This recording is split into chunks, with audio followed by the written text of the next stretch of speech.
अस्सलाम वालेकुम नाज़रीन, welcome back to my YouTube channel. दोस्तों, आज हम बात करने जा रहे हैं पाकिस्तान के मशहूर गुलकार आसिम अजहर की, जो एक बार फिर खबरों में छा गए हैं। आसिम अजहर अपनी सुपरहिट गानों गलतफहमी, रद्द, तेरा वो प्यार और जो तू ना मिला की वजह से नौजवानों में बेहद मकबूल हैं, लेकिन इस बार वजह इनका नया म्यूजिक वीडियो आरजू और इससे जुड़ी एक दिलचस्प बहस है। हाल ही में आसिम अजहर ने अपना नया म्यूजिक वीडियो रिलीज किया, जिसमें खान नूर और मधु एक्स ओ नजर आए, मगर वीडियो के रिलीज होते ही सोशल मीडिया सारिफीन की नजर एक ऐसी चीज पर जा रुक गई जिसने सबको हैरान कर दिया। फैंस का दावा है कि वीडियो में दिखाई गई पुरस्कार लड़की का साया दरअसल हानिया आमिर का है। कई सारिफीन ने कमेंट्स में लिखा कि ये शायद इनके ताल्लुक का सॉफ्ट लॉन्च है, जबकि कुछ लोगों ने कहा कि अगर सब जानते हैं तो फिर इसे छुपाने की क्या जरूरत है।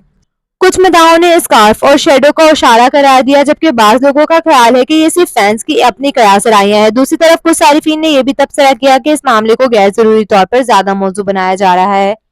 अब हकीकत क्या है, क्या वाकई ये इशारा था या सिर्फ इत्तेफाक? अपनी राय हमें कमेंट्स में जरूर शेयर करें। वीडियो पसंद आए तो लाइक करें, साथ साथ चैनल को सब्सक्राइब करना ना भूलेगा, ताकि हमारी आने वाली हर नई अपडेट और शोबिस से जुड़ी ताजा तरीन खबरें आप तक बर वक्त पहुंचती रहे। मिलते हैं अगली दिलचस्प